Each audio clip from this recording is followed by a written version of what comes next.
días.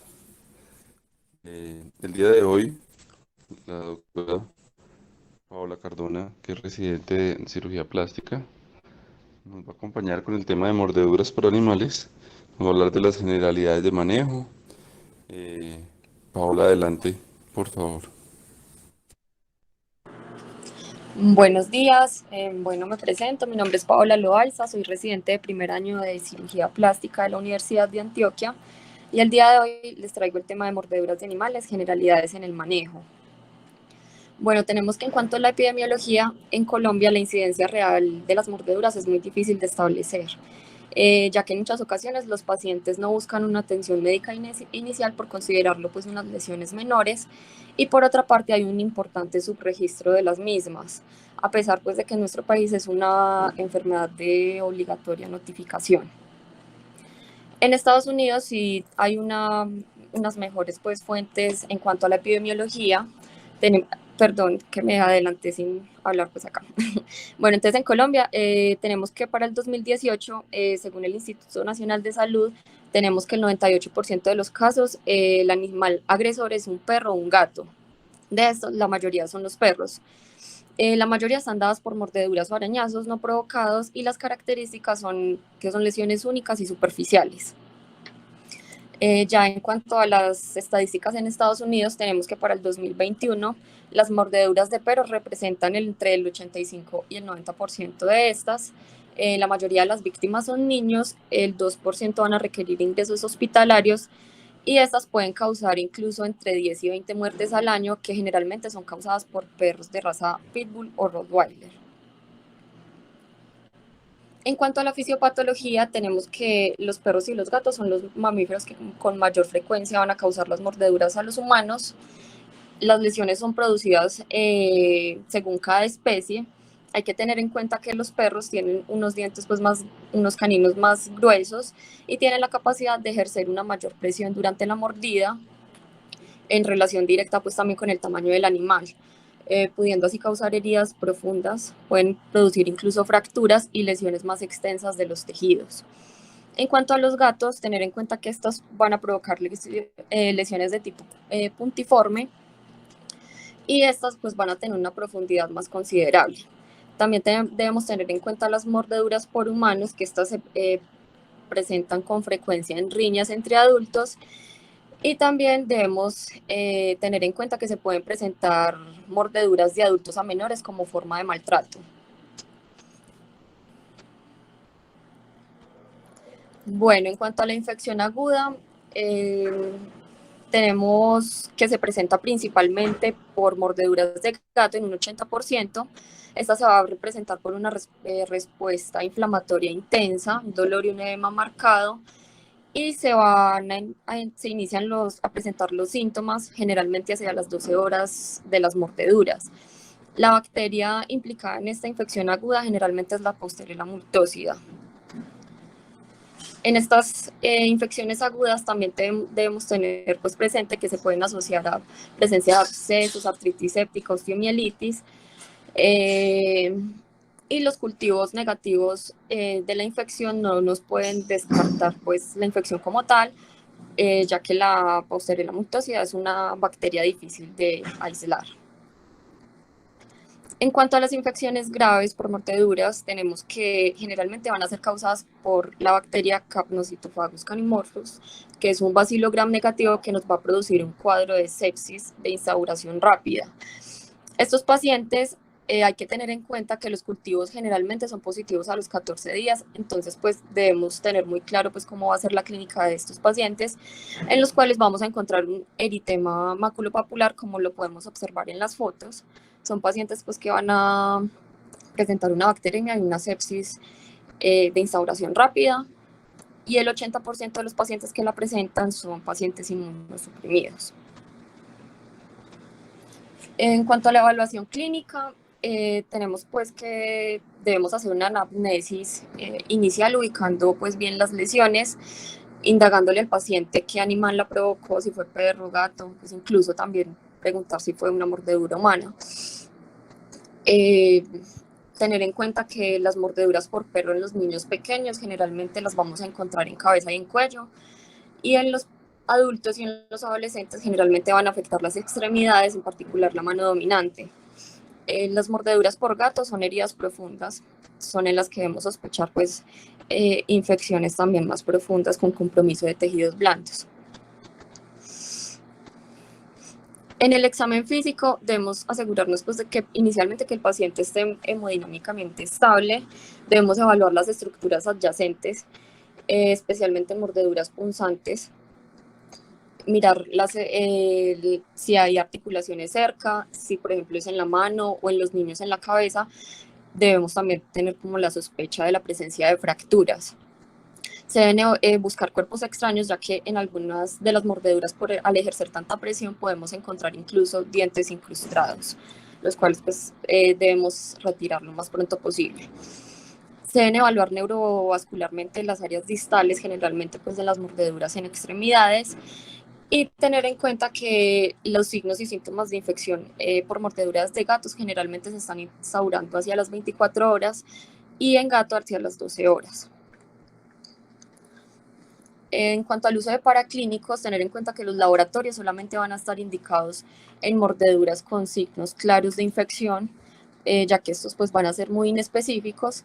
Los cultivos de la herida solamente pues, tener en cuenta que solamente cuando hay signos de infección. Y realizar hemocultivos en casos de fiebre o signos pues, de infección sistémica. El uso de imágenes va a depender pues, según las características de la lesión. Las radiografías se van a indicar principalmente cuando son mordeduras en mano, tenemos sospecha de fracturas. La tomografía de cráneo está indicada generalmente en niños menores de 3 años, ya que las mordeduras en el cuero cabelludo, en la cabeza, debemos descartar pues, que no haya presencia de fracturas. Y las ecografías de tejidos blandos, generalmente con las mordeduras punzantes, se deben buscar abscesos o compromiso pues, más en profundidad. La resonancia magnética se va a utilizar cuando tenemos una sospecha de una piomiositis o una osteomielitis. Ya en cuanto al manejo como tal de las heridas no infectadas, inicialmente se da el manejo de la herida, que a continuación pues ya se los voy a describir. La extracción de los cuerpos extraños también se debe hacer y evaluar la necesidad de profilaxis. En cuanto al manejo de la herida, vamos a mirar primero pues lo del control del sangrado. Se debe aplicar una presión directa sobre la herida que está pues, en sangrado activo. Vamos a realizar una limpieza de la herida con agua y jabón. La recomendación es que sea con yodopovidona, pero pues si no contamos con esta solución, podemos usar otra solución antiséptica que tengamos disponible en el momento. También es importante administrar los anestésicos locales, ya que el lavado de la herida puede ser muy molesto y muy doloroso para el paciente. Y este va a ser seguida de la irrigación abundante con solución salina estéril, eliminando pues, los desechos que sean visibles en la herida. Posterior al lavado se debe examinar nuevamente de una forma muy cuidadosa la herida limpia para determinar si es apropiado el cierre o no. Las heridas punzantes no se deben cerrar.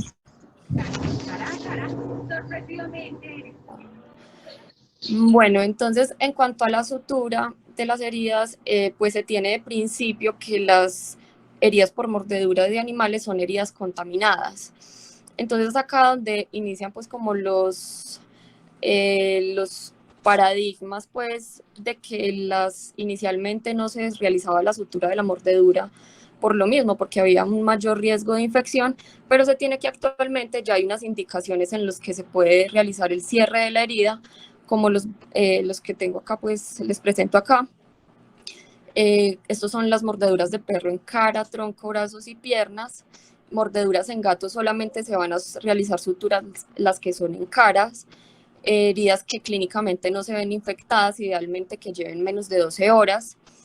Previo a la sutura se debe realizar una irrigación muy meticulosa y abundante, pues para así disminuir el riesgo de infección. No podemos realizar suturas subcutáneas, tampoco se pueden usar los adhesivos tisulares y son pacientes que sí o sí deben tener una profilaxis antibiótica posterior pues, al cierre. Y tratar de asegurar un seguimiento hacia las 24-48 horas para pues así vigilar los signos de infección. En cuanto al cierre de segunda infección, se se sugiere pues que se debe realizar en estas circunstancias, que son las lesiones con maceración, en las heridas punzantes. Las heridas por mordedura de gato no se deben cerrar, solamente las que son en cara. En las heridas que involucren manos y pies, ya que pues acá vamos a tener pues como un menor aporte sanguíneo. Las heridas que llevan más de 12 horas, pues la recomendación es no cerrarlas. Incluso pues hay bibliografías donde describen que las de cara se pueden cerrar incluso hasta las 24 horas. Y las heridas en pacientes inmunosuprimidos, incluidos los diabéticos.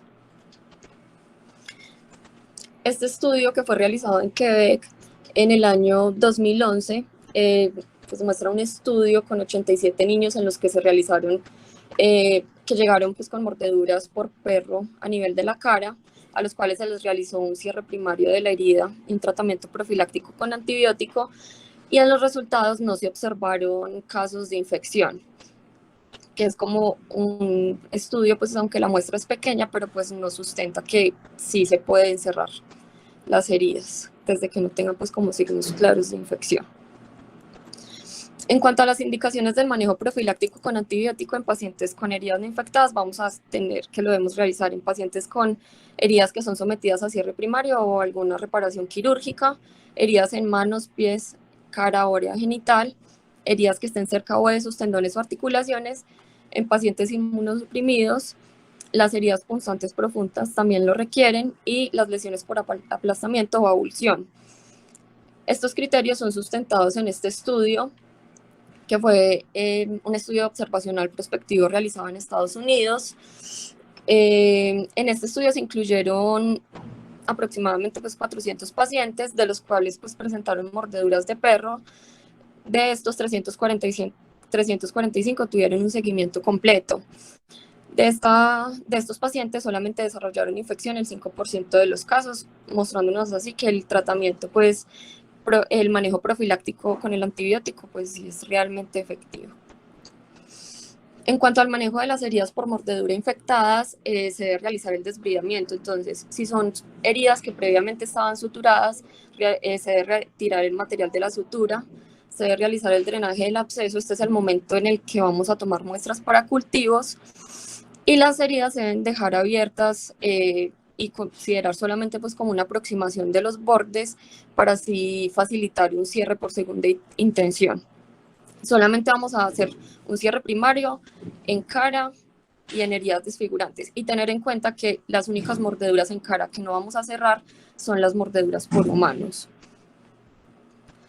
En esta diapositiva pues les quería mostrar un caso clínico. En la primera foto vemos una mordedura por perro, que nos muestra pues un compromiso importante a nivel de la cara, en la que se realiza pues un afrontamiento y pues un cierre de la herida.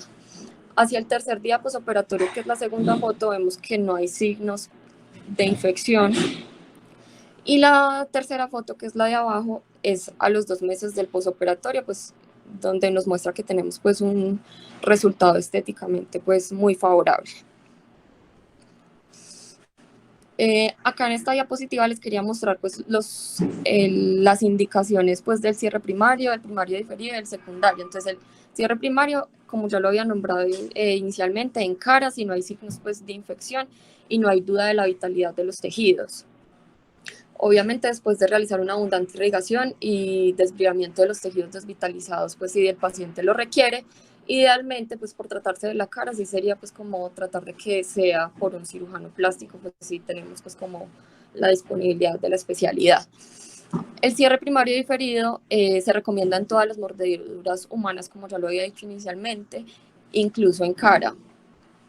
Heridas en mano, pie o articulaciones, en otras áreas diferentes a la cara, cuando el paciente consulta posterior a las 12 horas de la lesión. En mordeduras también donde hay una dudosa vitalidad de los tejidos comprometidos, hay colgajos de abulsión, o cuando se requiera pues algún procedimiento quirúrgico. Y el cierre por segunda intención está indicado en las heridas puntiformes y en las mordeduras en miembros inferiores con edema preexistente, ya que el aporte sanguíneo pues va a ser más limitado, y además por el edema se puede presentar pues un cierre pues más tenso, generando así una dehiscencia posterior pues de la herida. Este es otro caso donde pues en la primera foto observamos una mordedura de perro con un colgajo de abulsión en cara donde hay una dudosa perfusión distal. Entonces lo que se hace acá es una reposición del colgajo de abulsión, se puede colocar DREN pues si el paciente lo requiere y se realiza un manejo expectante. En la segunda foto vemos que hay un área necrótica pues prácticamente del 100% del colgajo de abulsión, pero en la tercera foto, que es hacia los 10 días pues del manejo expectante, vemos que ya hay un área de necrosis más delimitada y vemos que hay tejido más vital. En cuanto a las indicaciones de ingreso hospitalario, tenemos que se deben hospitalizar los pacientes que tienen manifestaciones sistémicas de infección, hay compromiso en articulaciones o tendones, los pacientes inmunodeprimidos, mordeduras en mano que requieran pues, de intervención quirúrgica, pacientes con celulitis grave o infecciones refractarias al tratamiento oral. Y todas las mordeduras humanas también requieren manejo con antibiótico intravenoso. En cuanto al antibiótico, tenemos que el antibiótico oral de elección es la amoxicilina clavulanato. Contamos con otras alternativas, como lo observamos en el cuadro, se debe escoger un antibiótico contra Posteriora multósida más uno contra anaerobios. Tener en cuenta que la duración de la profilaxis de antibiótico debe ser de 3 a 5 días y cuando ya tenemos una infección establecida, el antibiótico debe durar entre 5 y 14 días. El manejo intravenoso, el de elección, tenemos que es la ampicilina sulbactam o la piperacilina tazobactam, idealmente, pero pues también contamos con las cefalosporinas de tercera generación como la ceftriaxona y adicionar también el manejo contra los anaerobios, el metronidazol o la clindamicina. Algo importante es que la Posteriora multósida es resistente a las cefalosporinas de primera generación, entonces tratar pues de no considerarla en el manejo. En cuanto a la exposición rábica, acá pues les traigo un resumen de lo que se tiene pues como establecido en las guías de práctica en nuestro país, según el Instituto Nacional de Salud. Se considera no exposición rábica cualquier área del cuerpo que sea mordida por un animal que cuente con la vacunación vigente. Los pequeños roedores no se consideran mordeduras con exposición rábica. Y personas que consultan posterior a los 10 días de la lesión ya pues se considera que no hay exposición. El manejo de estas son las medidas generales de la herida. En cuanto a la exposición leve, tenemos que son las mordeduras únicas en áreas cubiertas del cuerpo, como son el tronco, los miembros superiores e inferiores. Las que son ocasionadas por animales domésticos no observables, desconocidos o callejeros. Esta se maneja las medidas del manejo de la herida, más aplicación de vacuna antirrábica. Y la exposición grave son las ocasionadas por animales con rabia confirmada, silvestres o salvajes, o que tengan signos claros de rabia. Las mordeduras en cabeza, cara, cuello y dedos también son consideradas exposición grave y estas se deben manejar. Pues el manejo general de la herida se debe aplicar la vacuna antirrábica y el suero antirrábico. Bueno, acá tenemos la bibliografía. Y eso es todo. No sé si alguien tenga alguna duda o algún comentario.